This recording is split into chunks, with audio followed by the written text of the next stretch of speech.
um pouquinho para a gente falar sobre o mundo sem cristianismo, tá? E a gente já conhece, né, os 2 artigos que a gente já leu, as 4 conclusões que nós já temos, tá bom? Desse estudo que nós estamos fazendo, sempre lembrando do joio e do trigo. Isso faz a diferença nesse cristianismo, tá? O joio pega a religião, que é neutra, tá? E usa para o seu mal e para o mal dos outros.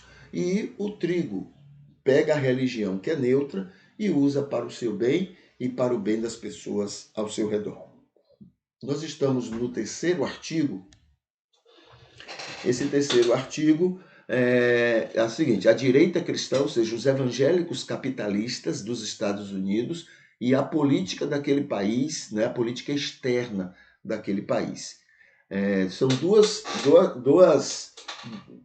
orientações a gente já viu que é natural para aqueles evangélicos ali nos Estados Unidos. Primeiro, ter liberdade cristã para tirar a liberdade dos outros. Ninguém pode ser diferente do que eles acham que é o ideal.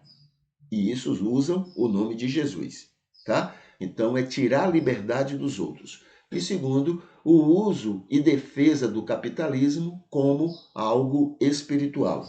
Para eles, a vontade de Deus é esta: o rico deve ficar cada vez mais rico.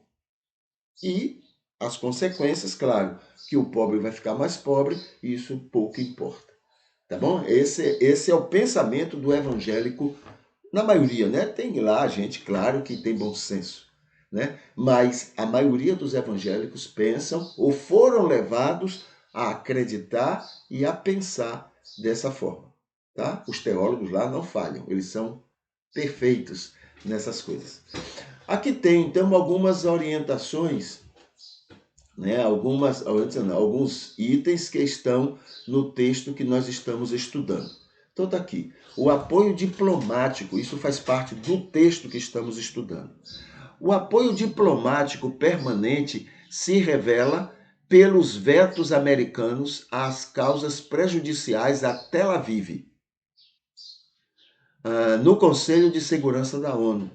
Então, toda vez que Israel faz lá as besteiras, as matanças, as perseguições, as guerrilhas, aquela coisa toda que Israel faz, né, ali naquela região, aí a ONU reclama, entre aspas, né, reclama. Aí os Estados Unidos vai lá e faz a defesa, fica do lado de Israel, entendeu? Então é isso que ele está mencionando.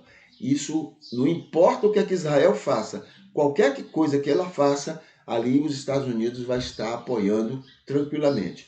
Aí o comentário diz: por isso a ONU é neutra em relação aos crimes e atrocidades de Israel, o chamado povo de Deus, em relação aos seus vizinhos, seus parentes, descendentes de Abraão. Ora, se os Estados Unidos ficam a favor de Israel, então todos os outros países subalternos também ficam.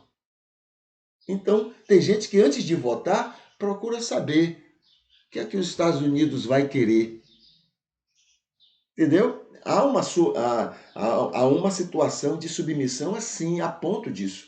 Né? Antes de votar qualquer coisa, certos países, principalmente na América Latina, a Europa, essa é toda, né? Mas com exceção de países como a Turquia, que toma ali algumas posições contrárias, mas no geral eles ficam ali atentos para saber o que é que o delegado, o que é que o embaixador ali dos Estados Unidos vai decidir. O que é que ele vai votar? Pronto, o que ele votar, a gente vota. É bem assim. Entendeu? O que mais? Muitos seriam os canais de expressão da política pró-israelense, direcionada pela frouxa coalizão de indivíduos e organizações que compõem o lobby ali naquele país. Dentre estes se destacam o American Israel Public Affairs Committee, né? O Washington Institute de Near East Policy, WINEP, né? E neoconservadores, cristãos evangélicos e sionistas cristãos. Então se reúne todo esse pessoal para favorecer os interesses de Israel. Tudo é grana, tá? Tudo é muita grana. Como os Estados Unidos, a gente já viu, direciona da sua ajuda externa. 1/3, haja o que houver, 1/3 é para Israel. Né? 1/3. Então é muito dinheiro. Em nome desse dinheiro, as pessoas então defendem o que for. Israel pode botar aquilo lá de cabeça para baixo. Eles vão estar sempre firmes ali, favoráveis aos interesses israelenses. Dentre estes se destacam, né, isso aqui eu já li? Já. E os sionistas. Aqui tem um comentário, vamos ver aqui. Diz assim: todos são evangélicos altamente capitalistas, com dinheiro e defensores do capitalismo. Tá bom? Todos esses aí são formados por gente com muita grana, que ganha muita grana fazendo isso. Tá? Sempre o amor ao dinheiro é a causa de... É o que a Bíblia diz, não tem para onde correr.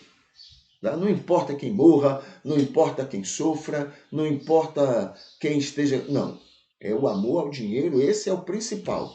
O resto é resto. Tá? Diversos meios de influência envolvem pressão sobre o Congresso lá na América, nos Estados Unidos. A mobilização de eleitores e financiamento de candidatos pró-Israel, atuação de campi universitários, think tanks, controle de opinião pública, coordenação com lideranças em Tel Aviv e pronta resposta através, por exemplo, de campanha de redação de cartas às críticas em relação a Israel.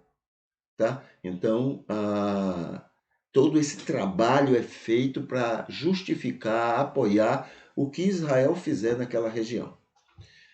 A influência do AIPAC no executivo, né, lá nos Estados Unidos, por exemplo, se deve ao peso do eleitorado judeu e de suas doações em campanhas presidenciais. Muita grana.